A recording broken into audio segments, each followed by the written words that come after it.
Glaze trading India private limited presents समारोह 12वीं वर्षगांठ का।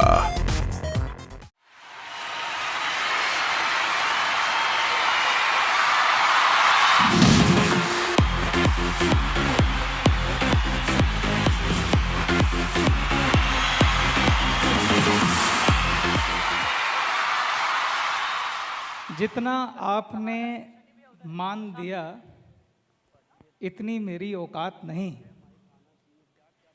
जितना आपने मान दिया इतनी मेरी औकात नहीं।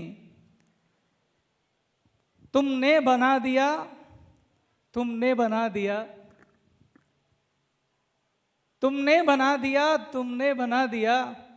मैं तो एक कंकड़ था, आपके प्यार ने मुझे आसमान पे बिठा दिया। ग्लेज की 12वीं वर्षगांठ पर आप सबको बहुत बहुत बधाई हो दोस्तों। इस बधाई का ग्लेज का हर डिस्ट्रीब्यूटर पात्र है। इस बधाई का हर वो व्यक्ति पात्र है जिसने इस वृक्ष को सींचने के लिए कुछ भी योगदान दिया हो। इसलिए मैं हमारे यहाँ बैठे हुए एक एक डिस्ट्रीब्यूटर को बधाई देता हूँ।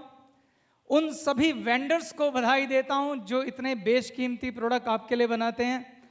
हर उस व्यक्ति को बधाई देता हूं जिसने ग्लेज के लिए कुछ भी किया है। ग्लेज के एम्प्लॉय को बधाई देता हूं। उन दोस्तों, उन मित्रों को बधाई देता हूं जो ग्लेज के लिए हमेशा हर सुख दुख में खड़े रहे। और इन सब को हाथ जोड़कर शत शत धन्यवाद भी करता हूं, क्योंकि ग्लेज मेरी मां है। ग्लेज मेरा रब है। ग्लेज मेरा खुदा है। क्योंकि मैंने कहा ना, तुमने बना दिया और तुमने बना दिया, इस कंकड़ को आसमान पे बिठा दिया, वो मेरी मां ग्लेज है। तो इसलिए आप सबको इस 12वीं वर्षगांठ पर बहुत बहुत बधाई हो, बहुत बहुत बधाई हो। Give a big hand for glaze.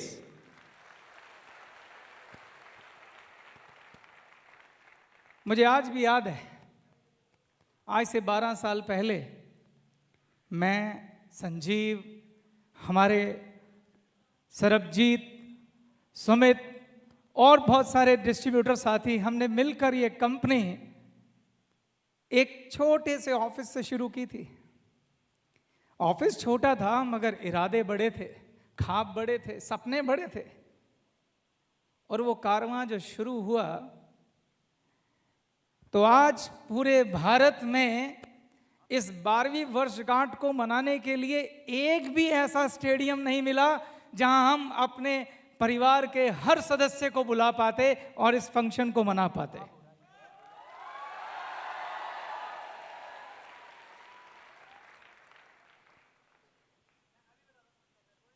इसीलिए ये फैसला हुआ कि देश के विभिन्न हिस्सों में हम लोग ग्लेज की एनिवर्सरी मनाएंगे और एक ऐसा फंक्शन करेंगे जहां ग्लेज के सिर्फ सीनियर डिस्ट्रीब्यूटर आए। और मैं ये देखकर बड़ा रोमांचित हूं कि ताल कटोरा स्टेडियम में आज सिर्फ आरडी, डीडी और जीडीडी बैठे हुए हैं।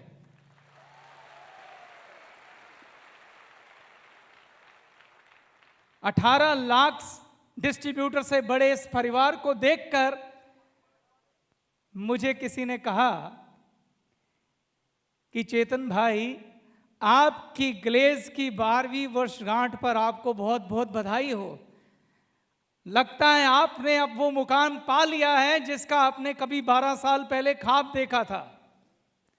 तो मैंने उन्हें जवाब दिया, आप सबकी तरफ से। मैंने उन्हें जवाब दिया, आप सबकी तरफ से, ग्लेज के हर डिस्ट्रीब्यूटर की तरफ से, इस परिवार के हर सदस्य की तरफ से। जानते हैं क्या जवाब दिया? जानते हैं क्या जवाब दिया? अभी असली मंजिल मिलना बाकी है।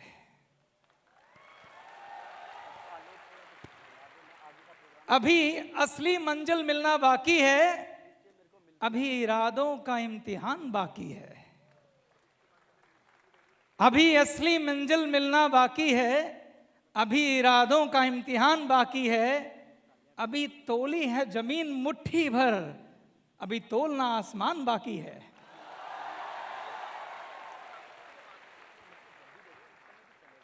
अभी तो हमारी शुरुआत है, अभी तो हम बस शुरू भर हुए हैं। अभी तो देश के सिर्फ कुछ हिस्सों में है, अभी तो भारत के हर कोने में ग्लेज का परचम फैलाना है, अभी तो पूरे विश्व में ग्लेज को पहुंचाना है। ये इरादे हमारे हैं। क्या आपके हैं? क्या आपके हैं? क्या आपका सपना है कि पूरे भारत में आपकी करोड़ों करोड़ों वर्कशॉप हो, करोड़ों करोड़ों होम शॉप हो? क्या आपका ये सपना है कि आपका ये बिजनेस आपके बच्चों को मिले? क्या आपका ये सपना है कि जब आप बड़े हो जाएं, जब आप बूढ़े हो जाएं, तो अपने बच्चों को कह पाएं कि हमारी कंपनी कई सौ देशों में फैली हुई है? क्या आपका ये सपना है? क्या आपका ये सपना है कि हमारी ये कंपनी, हमारी ये ग्लेज कभी ना रुकने वाला, अनंत काल तक चलने वाला एक ऐसा संगठन बने जिस पे हम सबको मान हो? तो आज मेरे साथ इस 12वीं वर्षगांठ पर मिलकर एक प्रण करो, फिर से एक ख्वाब देखो, फिर से एक सपना देखो। मेरे साथ एक ऐसी ग्लेज की कल्पना करो, एक ऐसे ग्लेज का संजीवन सपना सजो जिसे देखकर, जिसे सुनकर, जिसका ख्याल कर कर आपकी छाती गर्व से चौड़ी हो जाए, जिसके लिए आपके मन में गर्व हो, जिसके लिए आप अपने बच्चों को कह पाओ कि मैं इस कंपनी में काम करता हूं।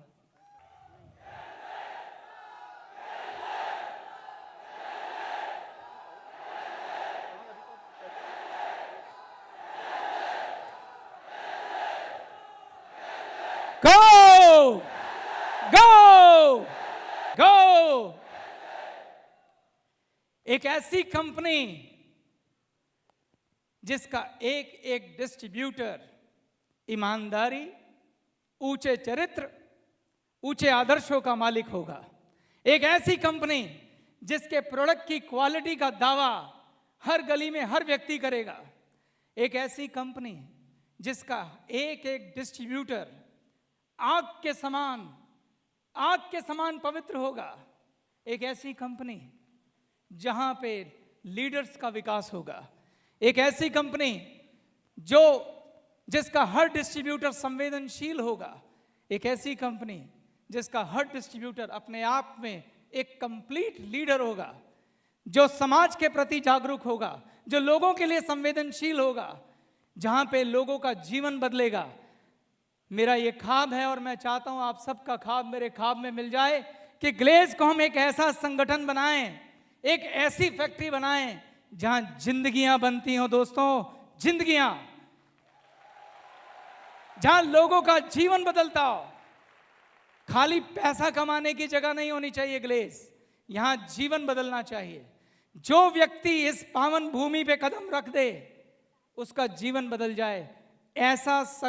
ऐसा संगठन हमें ग्लेज को बनाना है। आने वाले वर्षों में भविष्य देखेगा कि ग्लेज एक ऐसा उद्गम बनेगा जिसका पूरे विश्व में कोई सानी नहीं होगा, पूरे विश्व में कोई सानी नहीं होगा।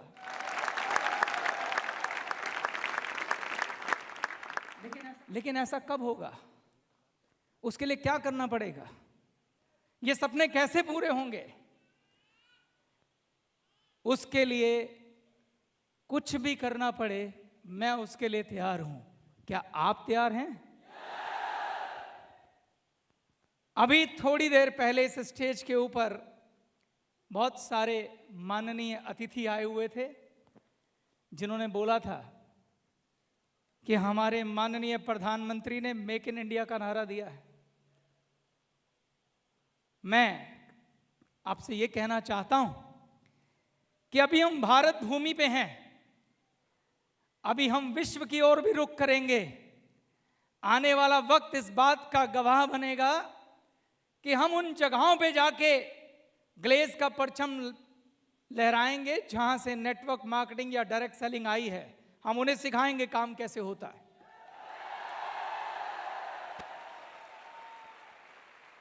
लेकिन अपने बारे में कोई गलतफहमी नहीं पालनी चाहिए।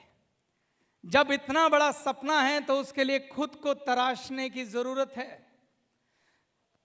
हमें तैयार होना होगा अपने आप को और बेहतर बनाने के लिए। हमें खुद को और विकसित करना होगा।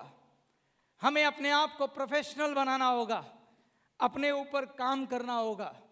आप में बैठे एक एक व्यक्ति को इस बात के लिए तैयार रहना होगा कि मुझे आने वाले वक्त के ऊपर ताज रखने के लिए अपने आप को बदलने के लिए तैयार रखना होगा। आपसे ये पूछना चाहता हूं कि क्या आप खुद को बदलने के लिए तैयार हैं? क्या आप उस सुनहरे भविष्य के लिए खुद को बदलने के लिए तैयार हैं? अगर आप तैयार हैं तो आज इस वक्त इसी स्टेज पर मैं आपसे वादा करता हूं कि इस सपने को पूरा करने से कोई नहीं रोक सकता।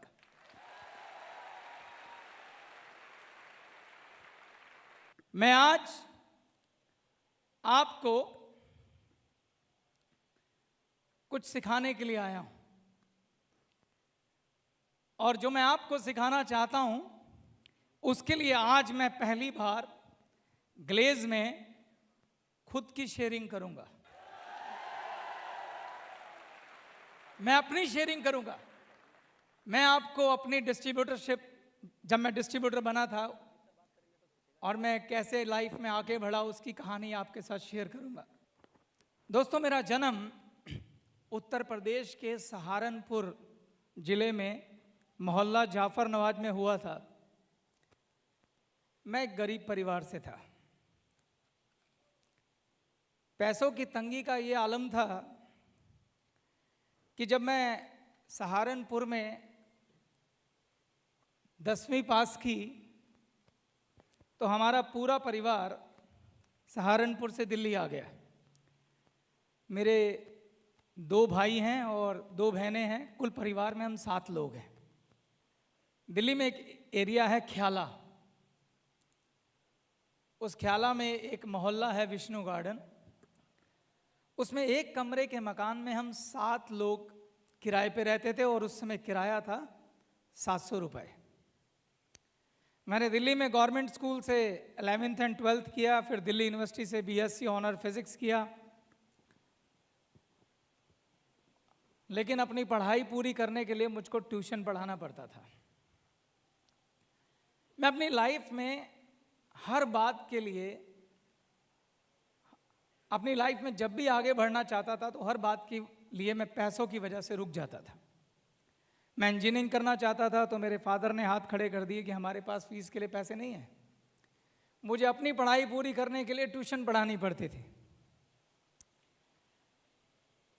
जिस गली में मैं रहता था, मुझे आज भी याद है, मैं एमएससी फाइनल ईयर में था और मैंने अपनी एमएससी छोड़ दी थी क्योंकि मुझे ट्यूशन पढ़ाने के बाद अपनी पढ़ाई के लिए टाइम नहीं मिलता था।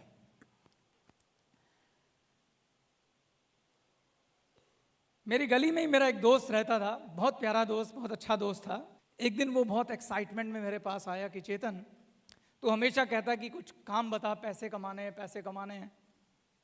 एक बहुत शानदार काम आया, एक बहुत अच्छी कंपनी आई है, तो मेरे साथ चल, हम मिलके वहाँ पे एक बिजनेस करेंगे और बहुत सारे पैसे कमाएंगे।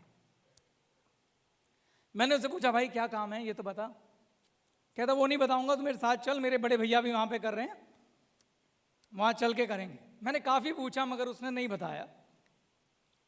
फाइनली मैं उसके साथ गया। मैंने बिजनेस प्रेजेंटेशन देखी। बिजनेस प्रेजेंटेशन देखने के बाद मैं सुपर डुपर पॉजिटिव था। मुझे ऐसे लगा कि जैसे अंधेरे में कोई हल्की सी रोशनी मिल गई। मैं इतना एक्साइटेड था, इतना एक्साइटेड, मुझे लगा ये काम मेरे लिए बना है, मैं इसको करके दिनों दिन रातों रात सक्सेसफुल हो जाऊंगा। मैंने बड़ी मुश्किल से पैसे अरेंज किए और पैसे अरेंज करके ज्वाइन कर लिया, बिजनेस शुरू किया। और ये बात जानते हो कब की है? 1999 की, 98-99, 1998। तब नेटवर्क मार्केटिंग, डायरेक्ट सेलिंग बहुत ज़्यादा लोग जानते नहीं थे। उसके बाद क्या हुआ, जैसे ही मैं बिजनेस प्रेजेंटेशन देख के बाहर आया, मैंने पैसे इकट्ठे किए, ज्वाइन किया। ज्वाइन करने के बाद मैं बहुत एक्साइटेड था। मेरी अपलाइन, मेरे दोस्त ने मुझे बहुत कुछ समझाने की कोशिश की, जो हम भी समझाते हैं, जैसे कि बाहर इस बिजनेस को एक्सप्लेन मत करना। मेरे को रिजेक्शन के लिए प्रिपेयर करने की कोशिश की। मुझे बोला लिस्ट बनवा लो, एजुकेशन ले लो, ट्रेनिंग ले लो, प्रोडक्ट ट्रेनिंग ले लो, अपने प्रोडक्ट को इस्तेमाल करो। वो मुझे सब कुछ बोल रहा था और मैं एक कान से सुनता था और दूसरे कान से निकाल देता था। जानते हो क्यों? क्योंकि मेरा दोस्त मुझसे कम पढ़ा लिखा था। मुझे लगता था ये क्या मुझे बताएगा, मुझे बिजनेस अच्छे से समझ में आ गया, मैं बस ये ऐसे देखो सक्सेस ले लूँगा। लिस्ट क्या करनी है बना के? आई नो किन लोगों को बुलाना है, करना क्या है, सिर्फ लोग ही तो बुलाने हैं और उनको बिजनेस दिखाना है, वो प्रोडक्ट परचेज कर लेंगे, बस चल गई गंगा। मेरी हालत उस समय उस बच्चे की तरह थी जो बहुत एक्साइटेड, बहुत उत्तेजित, और वो सड़क पार करना चाहता है, उसको सड़क का ट्रैफिक नहीं दिख रहा है, बस उसे पार जाना है। मेरी ये हालत थी। उसने मुझे बहुत समझाया, मगर मैंने वो सारी गलतियां की जो एक नया डिस्ट्रीब्यूटर करता है। और उसका अंजाम ये हुआ कि मैंने 40 गेस्ट, कितने बोले मैंने? 40 गेस्ट इंट्रोड्यूस किए और उसमें से एक भी व्यक्ति ने मेरे साथ बिजनेस शुरू नहीं किया। 40 गेस्ट में से एक भी व्यक्ति ने बिजनेस शुरू नहीं किया। और अब आप सब लीडर्स बैठे हैं, आप अंदाजा लगा सकते हैं कितना रिजेक्शन मुझको मिला होगा। समझ सकते हैं? वो रिजेक्शन इतना भयंकर था, जब 40 गेस्ट मैंने हिम्मत मार ली, सब कर लिया, हर तरह से जो भी एंगल देता था कर लिया, तो मैंने फिर एक कंक्लूजन लिखा। वो कंक्लूजन ये था कि ये बिजनेस सिर्फ उन लोगों के लिए है जो भाग्यशाली होते हैं। ये बिजनेस में भगवान जिनका साथ देता है, उनके कुछ गेस्ट क्लिक कर जाते हैं और वो अचानक चल जाते हैं और वो सक्सेसफुल हो जाते हैं। मैं वो भाग्यशाली नहीं हूँ, इसलिए मुझे ये काम छोड़ देना चाहिए। और मैंने उस दिन ये तय कर लिया कि मैं अब ये काम नहीं करूँगा। भला हो मेरी अपलाइन का, जब मैं घर बैठ गया तो वो एक दिन मेरे घर आया और उसने मुझे सिर्फ एक बात बोली कि मैंने तुझे कहा एजुकेशन करने चला जा, तू नहीं गया। मैंने तुझे बोला ट्रेनिंग कर ले, तूने नहीं की। मैंने तुझे कहा लिस्ट बना ले, तूने नहीं बनाई। तूने अपने मन की। ये बिजनेस छोड़ने की ऑप्शन तेरे पास हमेशा खुली है, कोई नहीं रोक सकता। लेकिन एक बार मेरे कहने पे वो सब कर ले जो मैं कहता हूं, उसके बाद अगर सक्सेस ना मिले तो छोड़ देना। मुझे उसकी बात थोड़ी लॉजिकल लगी। मैंने कहा बोल कहाँ चलना है। उस दिन वो मुझको मेरा हाथ पकड़कर एक मीटिंग में लेके गया। वो मीटिंग हमारी ईडी अपलाइन के घर में एक मीटिंग थी जो वहाँ रोज होती थी। वहाँ लगभग 15-16 लोग थे। मुझे आज भी याद है क्योंकि वो मेरे जीवन का टर्निंग पॉइंट था। जब मैं उस मीटिंग में पहुंचा तो मैंने देखा कि वहाँ 15-16 लोग हैं और सब के सब एनर्जेटिक, एक्साइटेड, मोटिवेटेड, सब में मानो आग भरी हुई है, पॉजिटिव ऊर्जा। वो एक ऐसा माहौल था जो मैंने अपनी लाइफ में कभी देखा नहीं था। वहां पे पीडी भी थे, वहां सीडी भी थे मेरे जैसे। उस दिन वहां पे 2 पीढ़ी का प्रमोशन हुआ था। वो दोनों पीढ़ी अपने अनुभव शेयर कर रहे थे। मैंने क्या कह के लोगों को बुलाया, किस तरह से उन्होंने ज्वाइन किया, और जो लोग ज्वाइन किए थे वो भी वहां पे थे। जब मैंने वो सारे अनुभव सुने तो मेरे में एक नई ऊर्जा आई। उस दिन वहां पे हमारी एसडी अपलाइन भी अपना लेक्चर देने आई हुई थी। उस दिन मुझे 16 नए दोस्त मिले। उन 16 लोगों ने मेरा इतना अच्छा वेलकम किया, मुझे लगा ही नहीं, मुझे लगा मैं इनको बरसों से जानता हूँ। इतना प्यार मिला, इतनी ऊर्जा मिली। वो हर कोई मुझे अपने तरह से सिखाने की कोशिश कर रहा था। क्या हुआ, कोई बात नहीं, ये गलती रह गई, वो गलती रह गई। उसके बाद मैं लगातार 5-6 दिन उस जगह पर अपनी अपलाइन के साथ गया। वहाँ पे सबसे पहले हमें प्रोडक्ट ट्रेनिंग दी गई। एक एक प्रोडक्ट के बारे में सिखाया गया।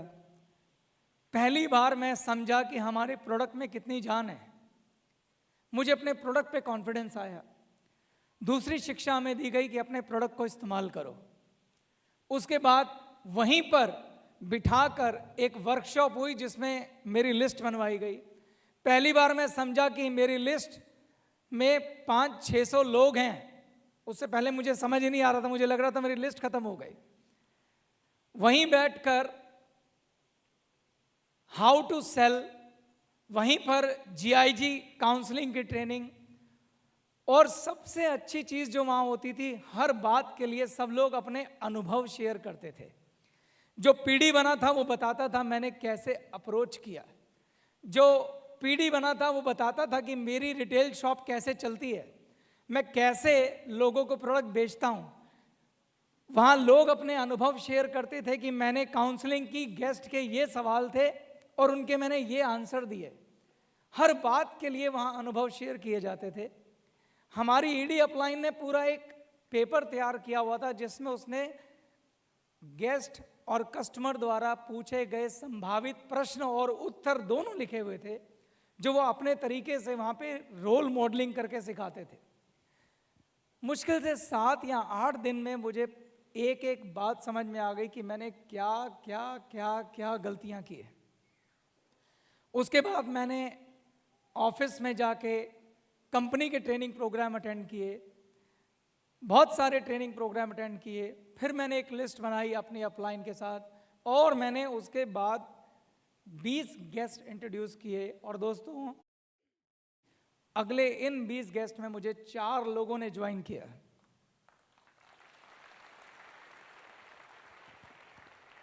और उन 4 में से 2 आज भी यहां बैठे हैं। उन 4 में से 2 आज भी आप लोगों के बीच में बैठे हैं। ये बात 1999 की हो रही है। 16 साल से वो मेरे साथ हैं।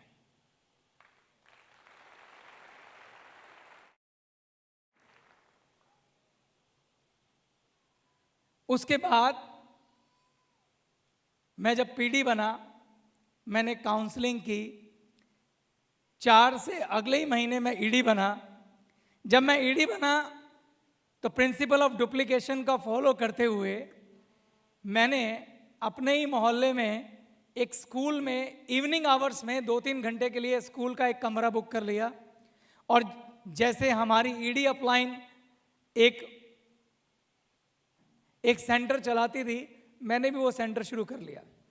वहाँ मेरी डाउनलाइन में अब चूंकि 15-16 लोग हो चुके थे, मैं वो सारे कार्यक्रम वहाँ चलाने लग गया जो मेरी ईडी अपलाइन चलाती थी, प्रिंसिपल ऑफ डुप्लीकेशन, आप समझ रहे हैं ना। और वहाँ वो सब कुछ होने लगा। और यकीन मानिए, सिर्फ 4 महीने के अंदर मैं आरडी बन गया। जब मैं 4 महीने में आरडी बन गया, मेरी सेल रॉकेट की तरह ऊपर जा रही थी। हर महीने सेल 1.5 गुना, 2 गुना, 1.5 गुना, 2 गुना। लेकिन मेरे आरडी बनने के 3-4 महीने बाद मेरी सेल की ग्रोथ रुक गई। मेरी सेल की ग्रोथ रुक गई। मेरे नीचे प्रमोशन होने बंद हो गए। मेरी सेल स्टेबल हो गई और 1-2 महीने बाद उस सेल ने गिरना शुरू कर दिया। जब सेल गिरी तो मेरे नीचे लोगों के प्रमोशन रुक गए। उनके प्रमोशन रुके तो एक नेगेटिव एनवायरनमेंट तैयार होना शुरू हो गया। धीरे धीरे सेल गिरती जा रही थी। मेरे नेटवर्क के अंदर छोटे छोटे ग्रुप बन गए जो नेगेटिव डिस्कशन करने लगे। मेरी डाउनलाइन से जब मैं पूछता था कि गेस्ट क्यों नहीं आ रहे, या जिन गेस्ट को आपने इंट्रोड्यूस किया उनकी सेल क्यों नहीं डल रही, आपके नीचे रिटेल क्यों रख गई है, आपकी होम शॉप में प्रोडक्ट क्यों नहीं बिक रहे हैं, तो मुझे तरह तरह के आंसर मिलते थे। मुझे आंसर मिले कि हमारे प्रोडक्ट महंगे हैं, जो प्रोडक्ट हमारी कंपनी में हैं वो प्रोडक्ट लोगों को चाहिए ही नहीं, हमारा बिजनेस प्लान अच्छा नहीं है, उसके अंदर कमीशन कम बढ़ता है। जितने तरह के कारण हो सकते थे वो डाउनलाइन से मुझे मिलने लगे। मैं उन कारणों को लेकर अपलाइन के पास गया। अपलाइन मुझे सिर्फ एक सवाल पूछती थी, सिर्फ एक सवाल, कि पूरी कंपनी में सेल हो रही है, तुम्हारे नेटवर्क में नहीं हो रही है। उनको ये प्रॉब्लम दिखाई नहीं देती है, तुम्हें क्यों दिखाई दे रही है? शुरू में मैं अपनी डाउनलाइन को जाके समझाता रहा, लेकिन बाद में मुझे लगा मेरी डाउनलाइन ही ठीक कह रही है और मैं भी कंपनी से नेगेटिव होने लग गया। तभी वो डिस्कशन डाउनलाइन के साथ नेगेटिव डिस्कशन में मैं भी इन्वॉल्व हो गया। इसका अंजाम ये हुआ कि मेरे नेटवर्क का एक बहुत बड़ा हिस्सा टूट के दूसरी कंपनी में चला गया, जिससे रहा सहा मोटिवेशन भी मेरी डाउनलाइन में खत्म हो गया और कुल मिला के पूरा नेटवर्क कोलैप्स कर गया और सिर्फ 3-4 लोगों को छोड़ के मेरे नेटवर्क में सब खत्म। मैं जीरो पे आ गया। जब मैं जीरो पे आ गया तो मैं बहुत ही ज्यादा डिप्रेशन में चला गया। मैंने फिर से कंक्लूजन निकाला। कंक्लूजन ये था कि डायरेक्ट मार्केटिंग एक स्टेबल बिजनेस नहीं है। यहां पे कभी चेक आता है, कभी नहीं आता है, कभी ज्यादा हो जाता है, कभी कम हो जाता है। ये बिजनेस अच्छा नहीं है। मुझे वापस अपनी ट्यूशन पढ़ाना शुरू करना चाहिए, इस काम को छोड़ देना चाहिए। मैं इस कश्मकश में था कि मैं छोड़ दूं, लेकिन 4-5 लोग अभी भी ऐसे थे जो मुझ पे भरोसा रख के बैठे हुए थे, जिनकी वजह से मैं काम छोड़ नहीं पा रहा था।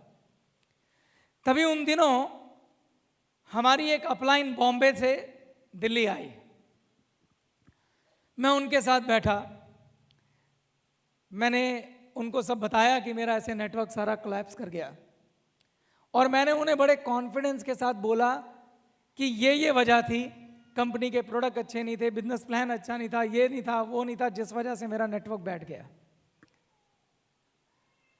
तो मुझे आज भी याद है, उन्होंने सिर्फ मुझे 2 लाइनें कही थी। कहते हैं अक्लमंद को इशारा काफी। उन्होंने कहा देखो, पहला पॉइंट ये है कि बाकी कंपनी में सभी लोगों की सेल हो रही है कि नहीं हो रही है। मैं कहा हो रही है। तो उन्होंने कहा कि अगर आप सफल होते हैं तो उसके पीछे भी कुछ कारण होते हैं, लेकिन अगर आप फेल होते हैं तो उसके पीछे भी कुछ कारण होते हैं। अगर आप जीवन में सफल होना चाहते हैं तो आपको पूरी ईमानदारी से वो कारण बाहर की तरफ नहीं, अंदर की तरफ ढूंढने चाहिए और ढूंढने के बाद उन्हें ठीक करना चाहिए और दोबारा प्रयास करना चाहिए और तब तक प्रयास करना चाहिए जब तक आपकी मंजिल आपको मिल ना जाए।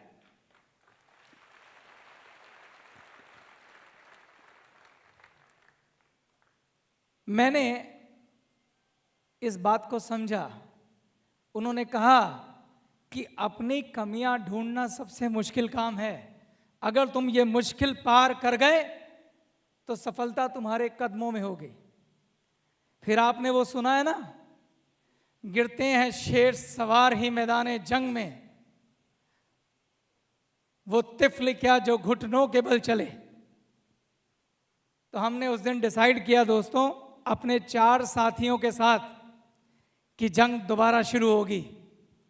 और वो जंग दोबारा शुरू हुई, जिसका नतीजा है कि मैं आज आपके सामने खड़ा हूं। हमने फिर 0 से शुरू किया। और जानते हैं इस शुरुआत में मेरे साथ कौन था? सिर्फ 3 लोग। एक सरबजीत सिंह, एक संजय वर्मा, और तीसरा मेरा भाई सीएम हांडा, जो आज यहां नहीं बैठे हैं। ये मैं अपनी कहानी बता रहा हूं आपको। हम तीनों ने मिलकर ठाना कि फिर से शुरू करते हैं। लेकिन शुरू करने से पहले एक काम करना बहुत जरूरी था। वो काम था अंतर्मुखी होने का। पहले उन सभी गलतियों का पता लगाने का जिसकी वजह से पहले हमारा नेटवर्क कोलैप्स कर गया था। मैं आज आपके साथ ये कहानी इसलिए शेयर कर रहा हूं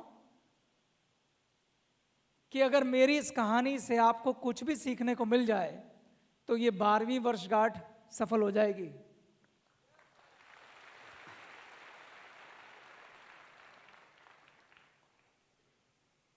तो क्या आप जानने को तैयार हैं कि वो क्या गलतियां थी जो हमने की थी?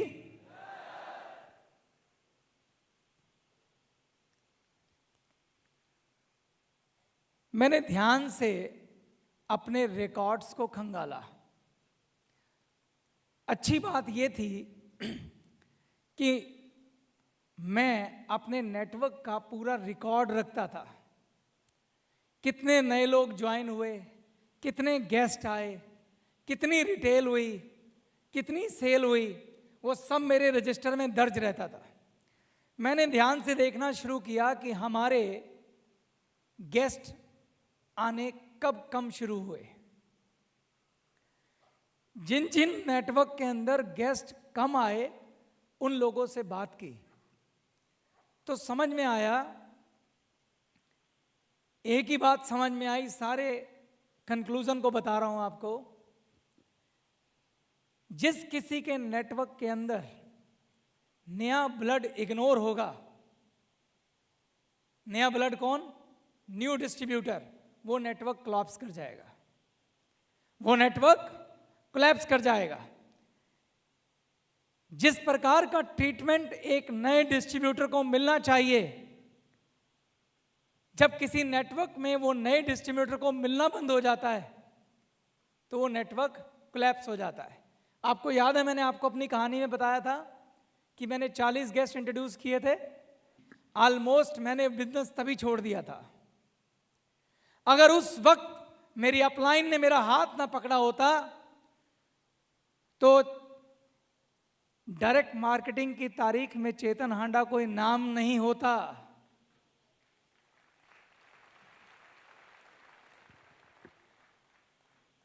ऐसा नहीं था कि मेरे पास काबिलियत नहीं थी, मगर इस काबिलियत को किसी काबिल हाथ ने अगर पकड़ा ना होता तो ये काबिलियत कब की दफन हो गई होती। तो आपके नेटवर्क में जब कोई नया डिस्ट्रीब्यूटर आता है, अगर उसे वो सब नहीं मिलता जो उसे मिलना चाहिए, वजह कुछ भी हो, तो वो नेटवर्क कोलैप्स कर जाते हैं। एक नए डिस्ट्रीब्यूटर को क्या मिलना चाहिए? सबसे पहले एक अपलाइन, कम से कम एक अपलाइन जो उसका हाथ पकड़ सके, जो उसको पकड़ पकड़ के ले जा सके। वो एक छोटे बच्चे की तरह होता है, एक्साइटेड होता है, गलतियां करने पे उतारू होता है।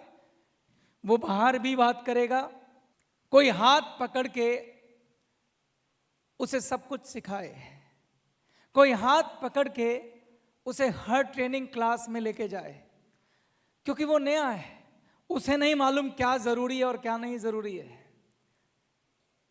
वो अधूरा ज्ञानी है। एक ऐसा माहौल चाहिए उसको जहां कोई उसके कंधे पे हाथ रख के बोले कि हम तेरे साथ हैं। उसे टीम चाहिए, उसे साथी चाहिए, उसे दोस्त चाहिए, उसे माहौल चाहिए, उसे एजुकेशन चाहिए, उसे ट्रेनिंग चाहिए, उसे मोटिवेशन चाहिए, उसे उदाहरण चाहिए, उसे वो लीडर चाहिए जिनको देख के वो कह सके कि मुझे तुम्हारे जैसा बनना है। उसे प्रेरणा चाहिए। जिस डिस्ट्रीब्यूटर को ये सब नहीं मिलेगा, हो सकता है वो चेतन हांडा हो सकता है वो सरबजीत हो सकता है वो जनार्दन हो सकता है वो गोप हो, लेकिन वो घर बैठ जाएगा। एक ऐसा पोटेंशियल आपके पास से निकल जाएगा जो आपको अरबपति बना सकता था। तो मेरे से यही गलती हुई थी, और ये गलती कैसे हुई वो भी समझाता हूं। मेरी शुरुआत अच्छी थी, मैंने अपनी अपलाइन को डुप्लीकेट किया, लेकिन मेरे से क्या गलती हुई कि जिस अनुपात में मेरी सेल बढ़ी, उस अनुपात में मेरे लीडर नहीं बढ़े, उस अनुपात में कैपेबल लोग नहीं बढ़े। और वो क्यों नहीं बढ़े मैं बताता हूं आपको। वो इसलिए नहीं बढ़े क्योंकि मैंने दूसरों का काम खुद करना शुरू कर दिया। मैंने वो जो स्कूल का कमरा लिया था, वही मेरे ग्रोथ का कारण बना और वही मेरे पतन का कारण भी बना। कैसे मेरी ग्रोथ का कारण बना और कैसे मेरे पतन का कारण बना, ध्यान से सुनना।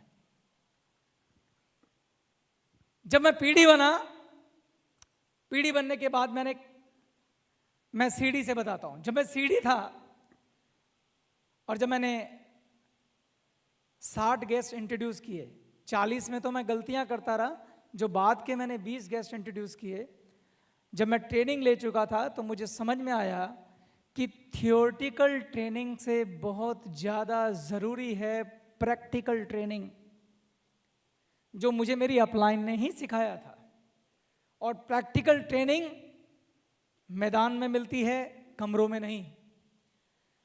यकीन मानिए दोस्तों, जिस समय मैं सीडी से पीडी की तरफ जा रहा था, मैंने ऑफिस के अंदर लगभग हर लीडर का काउंसलिंग सेशन उसके साथ खड़े होकर अटेंड किया। मैंने सीखा कि गेस्ट किस प्रकार के सवाल पूछते हैं, उनके कैसे जवाब दिए जाते हैं। मैंने सीखा काउंसलिंग कैसे की जाती है। मैंने सीखा बिजनेस प्लान कैसे दिया जाता है। मैंने सीखा एक एक प्रोडक्ट की बारीकी को, मैंने समझा एक एक प्रोडक्ट को। उसके अलावा सबसे महत्वपूर्ण, मैंने अपने प्रोडक्ट को खुद इस्तेमाल करना शुरू किया। मेरे घर के अंदर मैंने अपने प्रोडक्ट लगाए। एक एक प्रोडक्ट को जब मैंने इस्तेमाल किया, उससे मेरा कॉन्फिडेंस बढ़ा। प्रोडक्ट की बारीकियां समझी, बिजनेस प्लान समझा, कंपनी को समझा, जिससे मेरा कॉन्फिडेंस लेवल आकाश में था। और जब मैं पीडी बना तो मैंने अपनी डाउनलाइन का चार्ज अपने हाथ में ले लिया। यहां तक सब ठीक था, गड़बड़ इसके बाद हुई। चूंकि मैंने अच्छी ट्रेनिंग ली थी, तो मुझे मुझे मुझे मुझे मुझे ये भरोसा था कि मैं सबसे अच्छी काउंसलिंग करता हूं। मुझे ये भरोसा था कि मैं सबसे अच्छी क्लोजिंग करता हूं। मुझे ये भरोसा था कि मैं सबसे अच्छा गेस्ट के क्वेश्चन के आंसर देता हूं। और मैं दूसरों पे भरोसा करना बंद कर चुका था। मेरी डाउनलाइन में जो भी गेस्ट आता, मैं क्लोजिंग करता। मैंने किसी को और आगे आने ही नहीं दिया। गेस्ट बढ़ते गए, सेल बढ़ती गई। मैंने उसके लिए क्या किया, मास क्लोजिंग करनी शुरू कर दी, क्योंकि मैं अकेला आदमी क्या क्या करूंगा। मैंने उसी कमरे के अंदर एक वाइट बोर्ड लगा दिया, सबको बोला अपने गेस्ट को शाम को लाना, इकट्ठे क्लोजिंग कर दूंगा। और मैं करता था और उसके रिजल्ट भी आते थे। लेकिन क्लासरूम तो क्लासरूम होता था।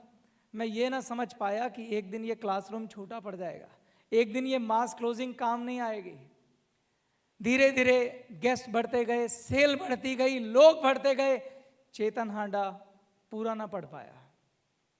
उसके बाद जो लोग जिन्हें वक्त के साथ लीडर बनना चाहिए था, वो पीडी जिसे चेतन हांडा का डुप्लीकेशन करना चाहिए था, वो ईडी जो चेतन हांडा का डुप्लीकेशन करना चाहिए था, वो सब खाली बैठे थे। उन्हें कुछ करना आता ही नहीं था, क्योंकि सब कुछ तो मैं कर रहा था। उस नेटवर्क के अंदर जो वक्त के साथ जैसे जैसे सेल बढ़ रही थी, जैसे जैसे लोग बढ़ रहे थे, उस अनुपात में जो लीडर बढ़ने चाहिए थे वो बढ़ने बंद हो गए थे। ये वजह बनी मेरे पतन की, क्योंकि एक समय ऐसा आया जब गेस्ट आए मगर उन्हें देखने वाला कोई नहीं था। जो देखने वाले थे वो जानते ही नहीं थे कि देखना कैसे है। हर व्यक्ति चाहता था कि मेरी क्लोजिंग चेतन सर करें, क्योंकि वो अच्छी कर लेते हैं। हर व्यक्ति चाहता था मेरे गैस को चेतन हांडा देखे। ये किसने किया था? ये मैंने किया था। मैंने किसी को नीचे लीडर बनने ही नहीं दिया। ऐसा मैंने अनजाने में किया, ऐसा मैंने जानबूझ के नहीं किया। मैं देख नहीं पाया, समझ नहीं पाया कि कल क्या हो सकता है। मैं तो सबका भला ही करना चाहता था, लेकिन आपने जाने में करी हो या अनजाने में करी हो, गलती गलती होती है और उसका परिणाम आता है, और वो परिणाम हमने भुगता है। इस दुनिया में दो तरह के लोग होते हैं। एक वो जो अपनी गलतियों से सीखते हैं और आगे बढ़ते हैं, इन्हें इंटेलिजेंट कहते हैं। क्या कहते हैं? इंटेलिजेंट। मैं वो इंटेलिजेंट हूं। दूसरी तरह के, थैंक यू, दूसरी तरह के लोग वो होते हैं जो दूसरों की गलतियों से सीखते हैं और अपना नुकसान नहीं करते हैं। ऐसे लोगों को जीनियस कहते हैं, और वो जीनियस आप लोग हैं। आपको मरने की जरूरत नहीं मेरी तरह। आप मेरी गलतियों से सीख सकते हैं। मैं पूरी ईमानदारी से आपको अपनी गलतियां बताऊंगा। अगर आप इन गलतियों से बच गए तो मेरे कंक्लूजन फेल हो जाएंगे। आप ऐसे बिजनेस के स्वामी बनेंगे जो स्टेबल होगा, जिसमें चेक कभी नीचे नहीं आएगा, जिसमें चेक सिर्फ ऊपर जाएगा। और ऐसा एक साल नहीं, सालों साल होगा। क्योंकि यकीन मानो, जब अपनी गलतियों को हमने समझा और उसके बाद ठीक किया, तो मेरा चेक कभी 16 सालों में नीचे नहीं आया, ऊपर गया।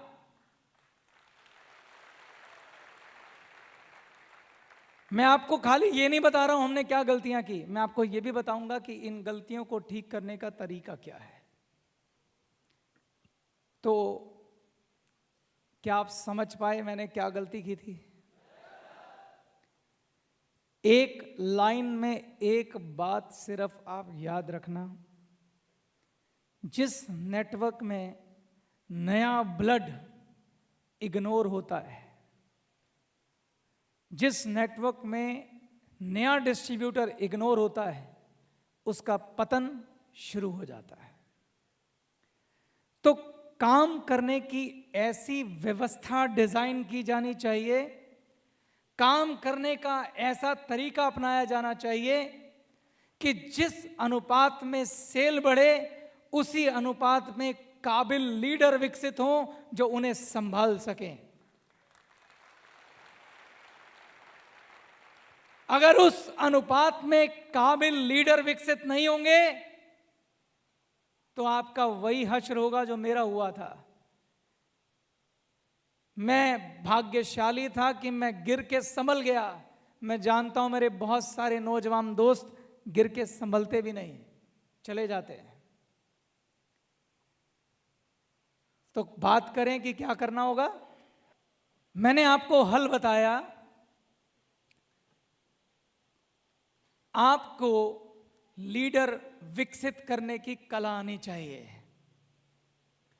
सबसे पहले आपको समझना होगा कि महान लीडर होता कौन है, वो मैं किन लोगों को बनाने की बात कर रहा हूं, किस तरह के लोगों को बनाने की बात कर रहा हूं। पहले आपको यह जानना होगा महान लीडर कौन होता है। आराम से बैठ के सोचिए, वो कौन सी अपलाइन है, वो कौन सा लीडर है जिसके लिए आपके दिल में श्रद्धा है, जिसके लिए आपके दिल में रिस्पेक्ट है, जिसको आप अपना आइडियल मानते हैं, जिसको आप अपना आदर्श मानते हैं। वो लीडर कौन है, उसका ख्याल कीजिए 1 मिनट के लिए। और जब उसका ख्याल आए तो सोचिए कि आपको वो इतने पसंद क्यों हैं, क्या कारण है कि वो लीडर आपका आदर्श है, क्या कारण है कि वो आपको बहुत पसंद हैं? जिन्हें मैं पसंद करता था, मैं आपको उनके गुणों का बखान करता हूं, और उसके बाद देखना, अपने अंदर झांकना, अपने आप से पूछना कि इन गुणों में आपके पास कौन कौन से गुण हैं। पहला सवाल अपने आप से, उसके बाद हम आगे चलेंगे। लीडर के अंदर पहली बात, लीडर अपने लिए नहीं होता, लीडर दूसरों के लिए होता है। बॉस अपने लिए होता है, बॉस दूसरों के लिए नहीं होता, लेकिन लीडर वो होता है जो दूसरों के लिए होता है। लीडर वो होता है जिसमें अपार ऊर्जा होती है। लीडर वो होता है जिसमें अपार ऊर्जा होती है कि मायूस से मायूस व्यक्ति भी जब उसको छू ले तो उसकी मायूसी छूमंतर हो जाए। लीडर उसको कहते हैं। लीडर वो होता है जिसके पास पॉजिटिव नजरिया होता है, जो हर बात में पॉजिटिव ढूंढता है। लीडर वो होता है जिसके चेहरे पे मुस्कुराहट होती है। लीडर वो होता है जिसके शरीर में, जिसकी बॉडी लैंग्वेज में बिजलियां दौड़ती हैं। लीडर वो होता है जिसमें आत्मविश्वास भरा होता है, जिसका पहनावा आपको इंप्रेस करता है, जो ईमानदार होता है, जो आदर्श होता है, जो ऊंचे चरित्र का स्वामी होता है, जो पक्षपात नहीं करता, जो दूसरों की मदद के लिए हमेशा तैयार खड़ा मिलता है। लीडर वो होता है। लीडर वो होता है जो ज्ञान से भरपूर होता है, जिसके पास हर समस्या का सॉल्यूशन होता है। वो समस्या फैलाता नहीं है, वो समस्या का समाधान करता है। लीडर वो होता है। लीडर वो होता है जिसके पास कोई नेगेटिव डाउनलाइन भी जाए तो वो पॉजिटिव होके आती है। लीडर वो होता है जो एक शानदार वक्ता होता है, एक शानदार बोलने वाला होता है, जो एक बड़े से बड़े हॉल में भी ऊर्जा पैदा कर दे। लीडर वो होता है।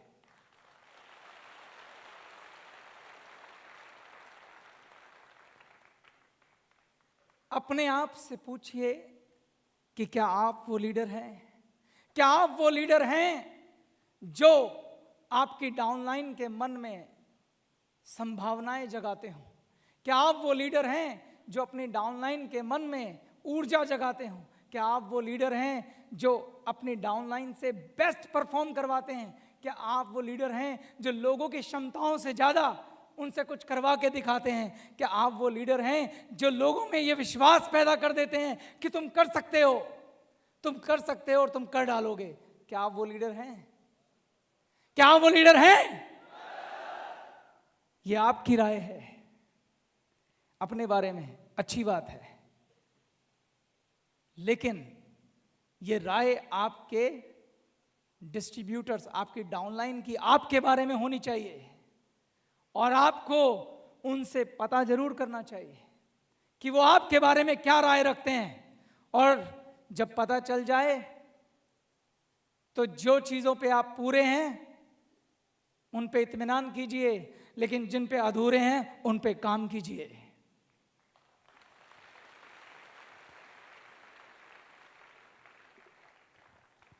मैंने आपसे कहा कि जिस अनुपात में सेल बढ़ती है उस अनुपात में लीडर बढ़ने चाहिए। लीडर बनना कोई रातों रात का खेल नहीं है। लीडर श्रृंखलाबद्ध तरीके से विकसित होते हैं, और लीडर बनने की शुरुआत बता सकते हैं कहां से होती है? आप में से कोई? लीडर बनने की शुरुआत कहां से होती है? आप में से कोई बताएगा?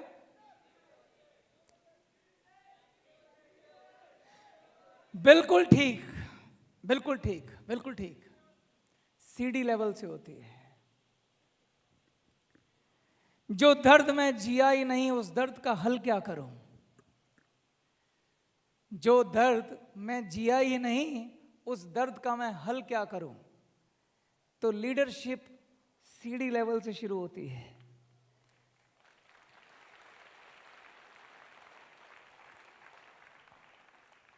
अगर आप चाहते हैं कि आपके नेटवर्क के अंदर सेल के अनुपात में लीडर बढ़ें, तो कुछ नहीं करना है, सिर्फ कंपनी के सिस्टम को ठीक से फॉलो करना है। जब जब आप किसी चेतन हांडा की तरह अपना दिमाग लगाएंगे, तब तब आप कुछ ना कुछ गड़बड़ कर डालेंगे। सोच के देखिएगा, मैं अब आपको एक सीडी की यात्रा बताता हूं, सीडी से आरडी तक, और देखेंगे कि अरे ये तो कमाल का लीडर बन गया। चलें एक सीडी की यात्रा करते हैं, सीडी से आरडी तक चलें। ओके। एक व्यक्ति जो जब पहले दिन गेस्ट बनकर हमारे इस ऑर्गेनाइजेशन में आता है, उस दिन उसकी यात्रा शुरू हो जाती है और सबसे ज्यादा वो इसी यात्रा में सीखता है क्या सही है या क्या गलत है, उसे किस प्रकार से बुलाया गया, क्या कह के बुलाया गया। अगर उसमें एथिक्स नहीं होंगे, ईमानदारी नहीं होगी, तो पहले ही दिन आपने एक लीडर का, एक भावी लीडर का चरित्र का हनन कर दिया। तो सबसे पहले जब उसे बुलाया जाए तो उसमें ईमानदारी और ऊंचा चरित्र झलकना चाहिए। किसी किस्म की मिस रिप्रेजेंटेशन नहीं होनी चाहिए, किसी प्रकार की गलत बात नहीं कही जानी चाहिए, कोई झूठ नहीं होना चाहिए, कोई फरेब नहीं होना चाहिए। ईमानदारी से सब कुछ कहा जाना चाहिए, क्योंकि वो कल आपका भावी लीडर है। झूठ की बुनियाद पे लीडर नहीं बना करते। उसके बाद जब वो बिजनेस प्रेजेंटेशन देखता है, कोई मिस रिप्रेजेंटेशन नहीं। उसके बाद जब वो सीडी बनता है, जिस दिन वो सीडी बनेगा उसकी लीडरशिप की यात्रा शुरू हो जाएगी। जब वो गेस्ट को इंट्रोड्यूस करेगा, गेस्ट उसे क्या बोलेंगे, कौन से रिजेक्शन वो फेस करेगा, किस किस प्रकार की वो ना सुनेगा, किस किस तरह से वो हाँ पे पहुंचेगा, किन किन सवालों के वो जवाब देगा। जब वो 1-to-1 लोगों से बात कर रहा होता है, उसकी लीडरशिप निखरना शुरू होती है। सीडी लेवल पर जब वो रिटेल शॉप चलाता है, जब वो प्रोडक्ट बेचता है, जब प्रोडक्ट की खूबियां बताता है, जब वो प्रोडक्ट के बारे में प्रेजेंटेशन देता है, जब वो प्रोडक्ट को खुद इस्तेमाल करता है, तो उसके अंदर एक लीडर पनप रहा होता है। जब वो लोगों को कारण बताता है कि क्यों मेरा प्रोडक्ट किसी और से बेहतर है, उसके अंदर लीडर पनप रहा होता है। उसे कहने दीजिए, ये उसकी बारी है, उसकी जगह आप मत कहिए, उसे सिखाइए, उसे ट्रेन कीजिए, उसे बोलने दीजिए। जब वो व्यक्ति सीडी लेवल पर होता है, जब वो ट्रेनिंग अटेंड करता है, एजुकेशन अटेंड करता है, जब वो उस कमरे पे जाता है, वो कमरा गलत नहीं था, मेरा तरीका गलत था। जिस रूम को मैंने लिया था वो रूम गलत नहीं था, वो तो एक जगह थी, उस जगह पे हो क्या रहा था वो गलत था। आप जानते हैं जो ईडी लेवल पर इस तरह के रूम बनाए जाते हैं उन्हें ऊर्जा केंद्र कहते हैं हम, फायर स्टेशन, क्योंकि वहां पे ऊर्जा का ऐसा प्रवाह होता है कि नेगेटिव से नेगेटिव, मायूस से मायूस डिस्ट्रीब्यूटर भी चार्ज हो जाता है। तो ऐसे सेंटर बनाने चाहिए, ईडी लेवल पे ऐसे काम किए जाने चाहिए। लेकिन वहां होना क्या चाहिए, वहां पर एक सीडी को मौका दिया चाहिए, अपने अनुभव शेयर करो।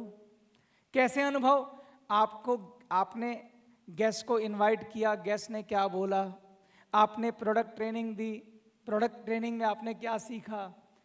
जब वो 15-16 लोगों के बीच में बोलता है, आधा कच्चा आधा पक्का, धीरे धीरे उसकी लीडरशिप का विकास होता है। एक पीढ़ी जब ये शेयर करता है वहां पे अनुभव, दिस बिजनेस, मैं एक लाइन में एक बात बोलता हूं, what is this business? This business is sharing sharing sharing sharing sharing sharing sharing sharing sharing sharing sharing sharing sharing. ये बिजनेस सिर्फ अनुभव बांटने का बिजनेस है, क्योंकि ये प्रैक्टिकल बिजनेस है। आप मेरी इस क्लास में थ्योरेटिकल बातें सीख लेंगे, लेकिन प्रैक्टिकली जो सीखना होता है वो अनुभव से सीखा जाता है। ऐसे कमरों में सीडी को, पीडी को, ईडी को अपने अनुभव शेयर करने चाहिए, हर बात के अनुभव शेयर करने चाहिए, खट्टे मीठे हंसी मजाक सब शेयर करनी चाहिए। एक शानदार ऊर्जा का माहौल होना चाहिए। तो जब एक सीडी बनता है तो एक सीडी प्रोडक्ट ट्रेनिंग लेता है, एक सीडी एजुकेशन ट्रेनिंग लेता है, एक सीडी काउंसलिंग की ट्रेनिंग लेता है। सीडी को जो लोग भी काउंसलिंग कर रहे होते हैं उनके साथ खड़े होना चाहिए, जाके गेस्ट के सवाल क्या हैं सुनने चाहिए, उनकी अपलाइन उन सवालों के क्या जवाब दे रही है सुनने चाहिए, उनको नोट्स बनाने चाहिए। उसके अलावा काउंसलिंग के ट्रेनिंग प्रोग्राम अटेंड करने चाहिए। उन्हें देखना चाहिए कि उनकी अपलाइन कैसे प्रोडक्ट के बारे में बातें कर रही है, प्रोडक्ट की खूबियों को कैसे बताया जा रहा है, गेस्ट के क्या सवाल हैं उनके कैसे जवाब दिए जा रहे हैं, ये सारे सीडीज को सीखने चाहिए। उसके बाद आप पीडी बन जाते हैं। पीडी बनते ही आपकी लीडरशिप का पहला स्टेप तैयार होता है। पहला स्टेप क्या है लीडरशिप का? जब आप अपने डाउनलाइन के लिए बोलना शुरू करते हैं। पीडी के पास छोटी सी एक टीम है, उसकी लीडरशिप काउंसलिंग से शुरू होती है। वो अपनी डाउनलाइन के लिए काउंसलिंग करना शुरू करता है, क्लोजिंग करना शुरू करता है। लेकिन जिस दिन वो पीडी बना, ये सुनिश्चित करना जरूरी है कि पीडी बनने से पहले क्या वो इतना काबिल हो चुका है कि वो अपनी डाउनलाइन के गैस की क्लोजिंग कर सके। अब मेरी बात को ध्यान से सुनिएगा। आपको ये सुनिश्चित करना है कि क्या वो अपनी डाउनलाइन की क्लोजिंग करने में सक्षम है, क्या अपनी डाउनलाइन के गेस्ट की काउंसलिंग करने में सक्षम है, क्या प्रोडक्ट की जानकारी देने में सक्षम है। अगर सक्षम नहीं है तो क्या करेंगे आप? क्या करेंगे आप? हैं? खुद करने लग जाएंगे। यस यस, उसको सक्षम बनाएंगे। चेतन हांडा की तरह खुद मत करने लग जाना। तो ये आपका विजन होना चाहिए कि आप अपने नेटवर्क में ऐसी व्यवस्था कायम करें कि जो काम जिसका है वो काम वो करे। और इसके लिए थोड़ा जोखिम उठाना पड़ता है तो उठाइए। यकीन मानिए ये जोखिम छोटा है उस जोखिम से जो मैंने उठा लिया था। ये नुकसान छोटा है उस नुकसान से जो मेरा हो गया था। पूरा 1.5 साल पीछे चला गया था मैं, 1.5 क्या 2 साल। और 2 साल से भी जरूरी था, ना जाने कितने डिस्ट्रीब्यूटर जो डायमंड बन सकते थे वो उस रेस में छूट गए। हमारी गलतियों की बहुत बड़ी सजा हमें भुगतनी पड़ती है। तो इसलिए लोगों को सक्षम बनाएं। आपको मालूम है एक और बात है जो मैं आपसे शेयर करना चाहता हूं। एक और चीज है जिससे आपको निकल के बाहर आना है। हम लोगों की ईगो इस बिजनेस में नहीं चाहिए। हम अपने नीचे लीडर तो डेवलप करना चाहते हैं, लेकिन अपने नीचे हम चाहते हैं कि जो लीडर बने पर वो रहे थोड़ा सा नीचे। लेकिन इस बिजनेस में जानते हो क्या होना चाहिए? मैं भगवान से दुआ मांगता हूं, आपको हाजिर नाजिर जान के बोलता हूं, भगवान करे कि मेरे नीचे मुझसे 100 गुना बेहतर लीडर आए, मुझसे 100 गुना बेहतर लीडर आए। जानते हैं क्यों? क्योंकि तभी मुझे 2 चीजें मिलेंगी। कौन सी 2 चीजें?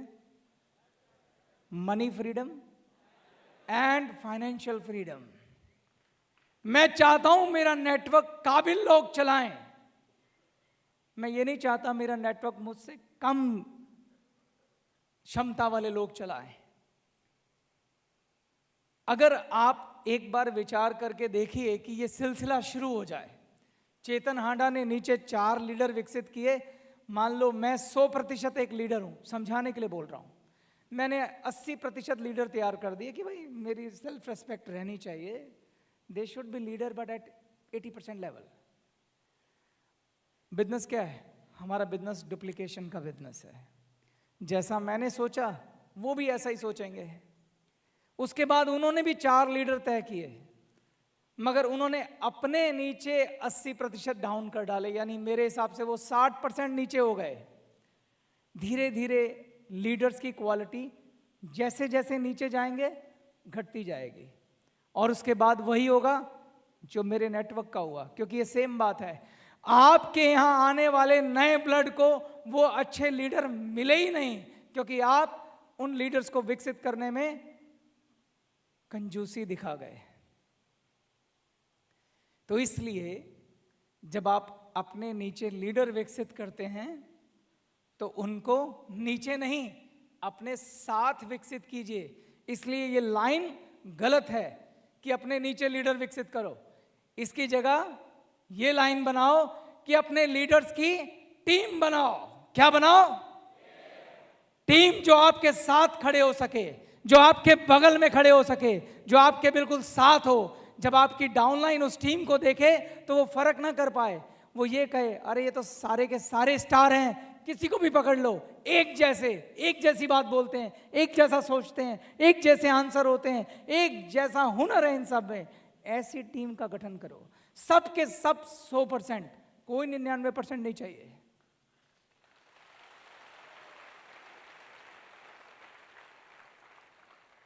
तो पीडी लेवल पर आप काउंसलिंग शुरू करते हैं, वो आपकी लीडरशिप का पहला कदम है। अगर मैं आपकी जगह पर आकर बात करूं, आप किस लेवल पे हैं, आरडी, डीडी या जीडीडी? आपके लिए मेरा एक स्टेटमेंट होगा, एक वर्ड याद रखिए, लीडर की खोज। अगर आप बड़े नेटवर्क का स्वामी बनना चाहते हैं तो आपको लीडर की खोज करनी चाहिए।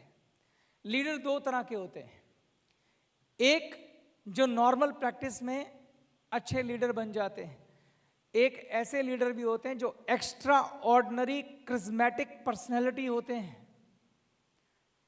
जिनमें कुछ खास बात होती है। ऐसे लीडर पर आप लोगों की नजर रहनी चाहिए। नीचे पीडी लेवल पे काउंसलिंग हो रही है, ऐसे लीडर की खोज आपको करनी चाहिए और उनको विकसित करना चाहिए, उनको पोषित करना चाहिए और अपनी बगल वाली सीट देनी चाहिए। सवाल यह है कि ऐसे लीडर की खोज होगी कैसे? आपने वो कार्यक्रम देखा, आजकल टीवी में बहुत आता है, जहां पे कलाकारों की खोज होती है, अच्छे गायकों की खोज होती है, देखा आपने? अगर आपको अपने लीडर खोजने हो तो आप कहां जाएंगे? हाँ, कहां? यस। अगर आपके नीचे ईडीज अलग अलग जगहों पर ऐसी व्यवस्थाएं चला रहे हैं जहां पीडी अपनी शेयरिंग कर रहा है, जहां पीडी अपनी ट्रेनिंग दे रहा है, जहां ईडी अपनी शेयरिंग कर रहा है, और आप उन जगहों पर विजिट करेंगे, अगर आप उन जगहों पर अपने मोटिवेशनल लेक्चर देने जाएंगे, जब आप उन्हें सुनने जाएंगे, आपको अपने आप दिख जाएगा कि इनमें चमत्कारी बालक कौन कौन है। कहते हैं ना, होनहार बलवान के देख होते चिकने पालने में दिख जाते हैं। तो ऐसे लीडर्स की खोज की जानी चाहिए और ऐसे क्रिज्मेटिक लीडर्स की आपको लगातार टीम बढ़ानी चाहिए, उनको अपने बगल में जगह देनी चाहिए। फिर से बोल रहा हूं, जैसे जैसे आपकी सेल बढ़ती जा रही है उसी अनुपात में आपको लीडर बढ़ाने, ये बात दिमाग में बिठा लीजिए। अगर ऐसा होगा, आप खुद सोच के देखिए, कभी नहीं होगा कि आपकी सेल नीचे आ जाए, कभी नहीं होगा आपका चेक नीचे आ जाए, वो सिर्फ ऊपर ऊपर ऊपर और ऊपर जाएगा।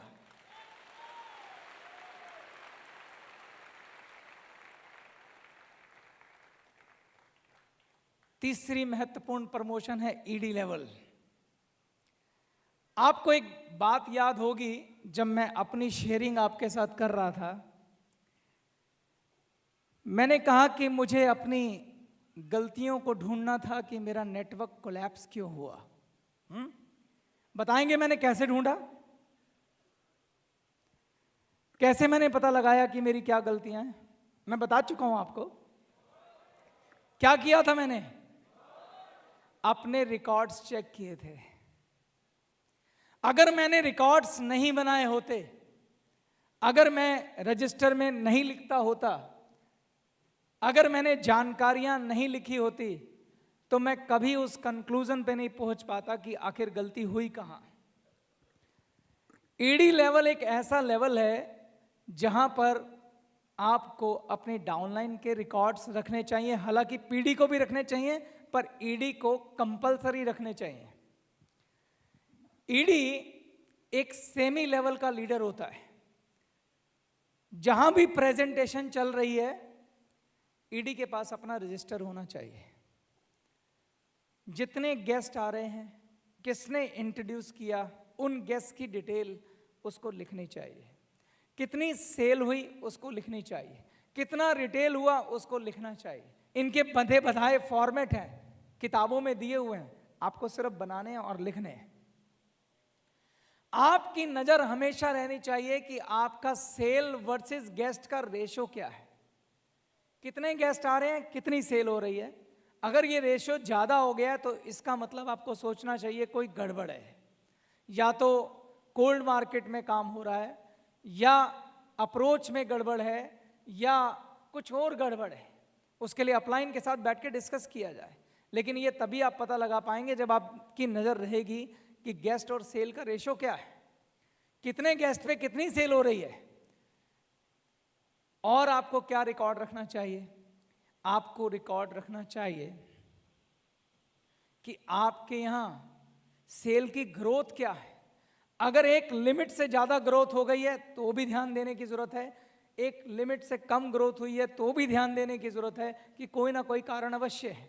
अगर एक लिमिट से ज्यादा ग्रोथ हो गई है तो आपकी बत्ती जल जानी चाहिए कि अरे भाई ज्यादा लीडर चाहिए, ज्यादा ट्रेनिंग देनी पड़ेगी, ज्यादा पीढ़ी चाहिए। इसलिए रिकॉर्ड्स रखना बहुत इंपॉर्टेंट है। और ये रिकॉर्ड्स आपको अपनी अपलाइन एसडी के साथ लगातार डिस्कस करने चाहिए। ईडी को अपने गोल बनाने चाहिए। डाउनलाइन की मीटिंग पहली तारीख को लेनी चाहिए और उनके गोल निर्धारित करने चाहिए, लक्ष्य निर्धारित करने चाहिए। आपकी डाउनलाइन में टीम वर्क की जिम्मेदारी भी ईडी की होती है। ये सारी लीडरशिप के विकसित होने के गुण हैं। एक ईडी लेवल पर अपने डाउनलाइन को साथ लेके कैसे चला जाता है, ये एक लीडर सीखता है। एक ईडी लेवल पर डाउनलाइन के एक एक स्टेप पर नजर रखने की कला ईडी लेवल पर आप सीखते हैं। ईडी लेवल पर आप रिपोर्ट्स निकालना सीखते हैं। ईडी लेवल पर आप एनालिस्ट बन जाते हैं। ईडी लेवल पर आप बीमारियां पकड़ना सीख जाते हैं। ईडी लेवल पर आप अपनी बीमारियों का इलाज अपने डाउनलाइन को बताते हैं। ईडी लेवल पर आप लीडरशिप के सेमी लेवल पे पहुंचते हैं। अगर ईडी लेवल पर आप जो जो करना होता है करेंगे तो धीरे धीरे आप महान लीडर की तरफ अपने आप बढ़ते जाएंगे। महान लीडर की मैंने आपको एक लक्षण बताया था कि महान लीडर हमेशा दूसरों की मदद करने को तैयार रहते हैं। महान लीडर देने की कला जानता है। ये बिजनेस दोस्तों देने का है, लेने का नहीं है। जब जब इस बिजनेस में आप लेने की सोचेंगे, आपको कुछ नहीं देगा। इस बिजनेस की एक कमाल की क्वालिटी है। क्या क्वालिटी है? आप दूसरों की जिंदगी बनाइए, आपकी अपने आप बन जाएगी।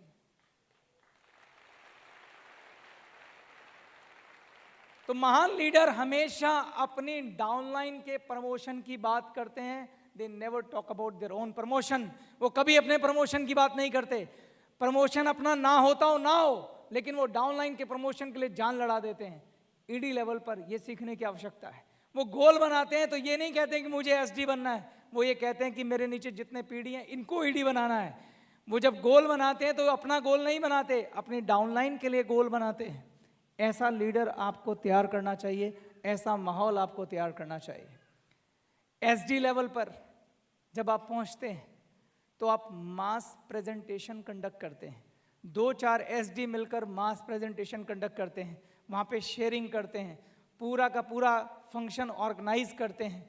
यहाँ पर ये लीडरशिप का अगला गुण आपके अंदर आता है कि ऐसे फंक्शन को ऑर्गेनाइज कैसे किया जाता है, किस प्रकार की समस्याएं आती हैं, किन लोगों से मिलना होता है इतने बड़े फंक्शन को ऑर्गेनाइज करने के लिए। इससे आपके अंदर मैनेजमेंट की फीलिंग आती है, कॉन्फिडेंस आता है, आप एक अच्छे वक्ता बनते हैं, आप अच्छे बोलने वाले बनते हैं, क्योंकि इतनी सारी पब्लिक को आप एक साथ फेस करने लग गए हैं।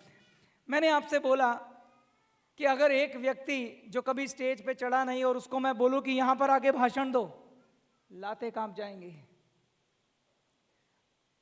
अगर मैं आपको लगता है कि थोड़ा सा भी अच्छा बोल पा रहा हूं तो मैं आपको ईमानदारी से एक बात कहता हूं। यहाँ पे कुछ लोग जैसे मेरा दोस्त संजीव छिब्बर इस बात को अच्छे से जानता है, क्योंकि वो उस बात का गवाह है कि जब मैं पहली बार शेयरिंग करने चढ़ा था तो मेरी जबान लड़खड़ा गई थी, मैं अपना नाम ठीक से बोल नहीं पाया था। मैं कोई बॉर्न लीडर नहीं हूं, मैं कोई बॉर्न वक्ता नहीं हूं, मैं कोई पैदाशी वक्ता नहीं हूं। मुझे इसी भूमि ने वक्ता बनाया है और आपको भी बनाएगी, मेरी गारंटी आपसे।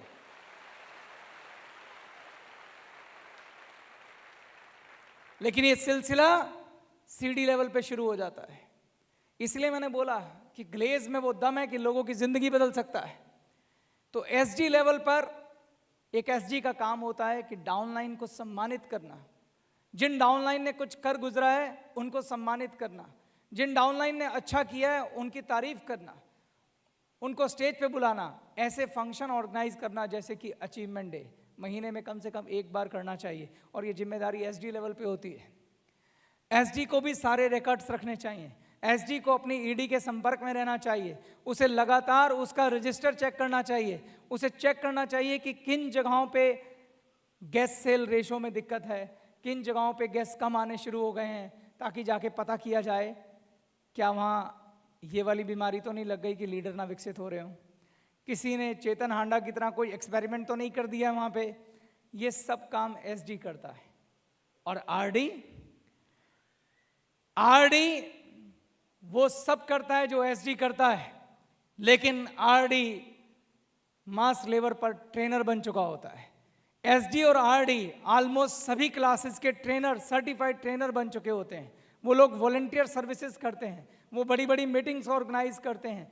आरडीज पैरेलल आरडीज को इनवाइट करते हैं कि मेरे मीटिंग के अंदर मेरे डिस्ट्रीब्यूटर को मोटिवेट करो। आरडीज लोगों के लिए एग्जाम्पल होते हैं, आपका लाइफस्टाइल उनके लिए एग्जाम्पल है, आपके चेक उनके लिए एग्जाम्पल है, आप उनके प्रेरणा स्रोत हैं, क्योंकि आपने सफलता पाई है, आपने सफलता पाई है, वो आप जैसा बनना चाहते हैं। आप लीडरशिप का फाइनल स्टेप हैं, आप लीडरशिप का फाइनल कदम हैं। और डीडी और जीडी फाइनेंशियल फ्रीडम और फाइनेंशियल फ्रीडम और फाइनेंशियल फ्रीडम और उसके साथ टाइम फ्रीडम के लिए है। लेकिन वो डीडी फाइनेंशियल फ्रीडम और टाइम फ्रीडम कमा सकता है जो एक एक स्टेप पर नजर रखते हुए अपने आरडीओ को विकसित करता है, जो अपनी डाउनलाइन में सेल के अनुपात में लीडरशिप को विकसित करता है। वही डायमंड और ग्लोबल डायमंड टाइम फ्रीडम और फाइनेंशियल फ्रीडम को हासिल करता है।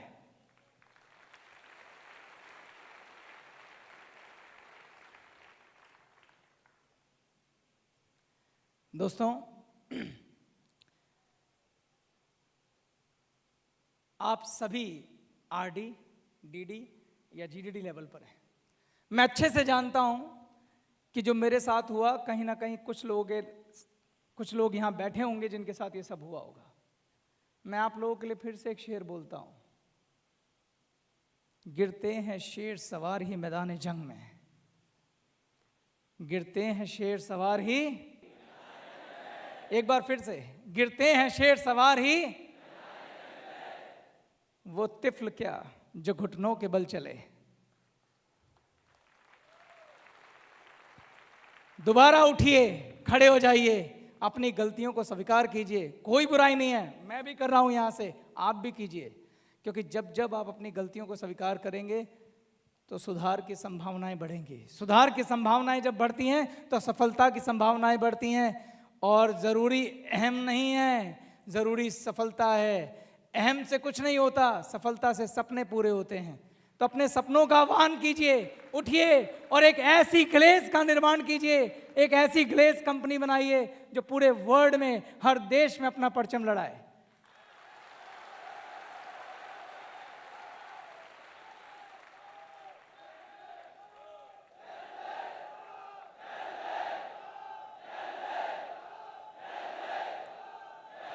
Go!